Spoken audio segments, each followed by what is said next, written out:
Good morning. This is the OHSU Effect Inside Health and Science at OHSU. I'm Lacey Evans. Another week, another show full of great guests. At 8:20, we'll talk about women's heart health, and the second half of our show is dedicated entirely to sleep disorders. But first, we're going to talk about asthma, the lung disease that is one of the most common diseases in children. With me now is Doctors Allison Fryer and David Jacobys, both professors at OHSU. Good morning. Good morning. Morning, Lacey. So let's start with the basics about asthma. I mean, what causes a person to have trouble breathing? Well, a person who has asthma, what the real problem is that their airways are too small. So the bronchial tubes in the lungs get tighter and tighter and smaller, and that makes them wheeze, and it also makes it very hard for them to get the air in and out.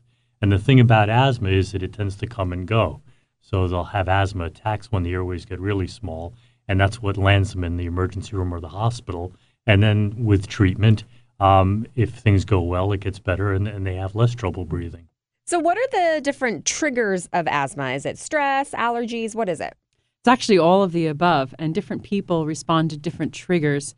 Patients actually tend to know what will stimulate an asthma attack. So some will have an asthma attack in response to cigarette smoke, others cold, dry air, some people in response to allergens. It's unique to each person. How common is asthma, David? Well, asthma is a very common disease. The estimates are that 5 to 10% of people have asthma. So if you think about that nationwide, you're talking about 15 to 30 million people with asthma in this country. And it's interesting that for reasons that we don't really understand, Oregon tends to be a pretty high prevalence place for asthma. A lot of people in Oregon have asthma. Is it mostly more common in children or adults? Well, you see a lot of children with asthma. It's equally common in both, but the interesting thing is that a lot of kids with asthma, even kids with pretty severe asthma, will frequently get better as they get older. And then there are people who, for reasons, again, that we don't really understand, never have asthma as a child and then develop as an adult. And Allison, some people may have thought that asthma was a disease that has been tackled already, but it sounds like that's not really the case. So tell us what your lab has learned about the disease. Our lab has been working on the control of the airway muscle in the lungs. And so as David explained earlier, an asthma attack is caused by narrowing of the airways. And that happens largely because the muscle around the airways constricts. And our research is focusing on the nervous system that controls those muscles. So the nerves release a chemical neurotransmitter, and that stimulates the muscles and causes a little bit of airway tone, and that would be normal in people.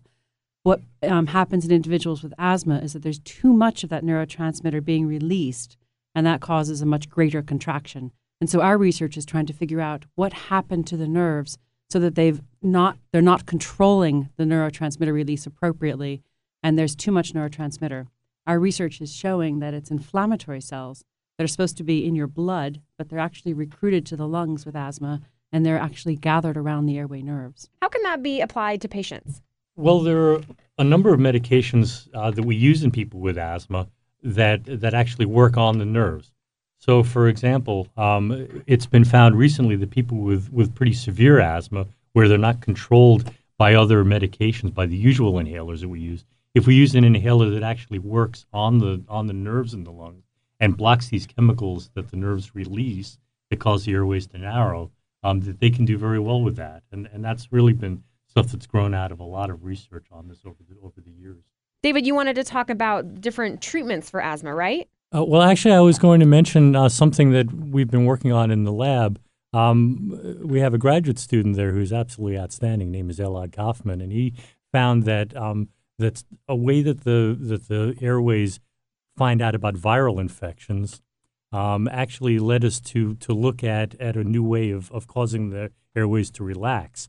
And this actually takes advantage of some drugs that are already in use for other treatments. And it turns out that they may have really good potential for being a new treatment for asthma. So it kind of shows you how you start looking at one thing and you find something completely else that I think patients really have the opportunity to benefit from. Yeah, that sounds great. And I know research takes years, but people are always wondering, when's that going to be out? When's it going to be out? So is there a timeline for this? Or? Well, you're quite right. I mean, it takes a long time to go through all of this. And part of it is just the amount of time it takes to take a drug and give it to patients and make sure it's safe. But I think that because this is using a class of drugs that's already out there, it may be a little bit faster than we would otherwise have. What are the different types of asthma? There are a number of different types. So the classic asthma is someone who, from time to time, has trouble breathing and is associated with wheezing because of the narrowing of the airways. Over the last 10 to 15 years, we've also recognized that there are people with asthma who really don't get wheezing. What they do is cough. And if you just take people that cough for no reason, and that's fairly common, it turns out that about a quarter to a third of them actually have asthma.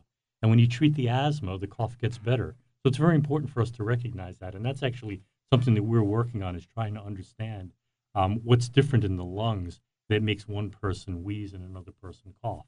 So it sounds like there's different symptoms of asthma as well, not just the wheezing, like you say.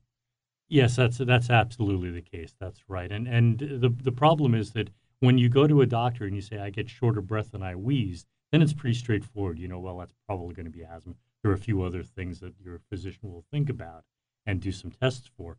But when you go to your doctor and you say, I'm coughing like crazy, it interrupts meetings, I can't talk to people, I wake up at night coughing, then you may not initially think about asthma.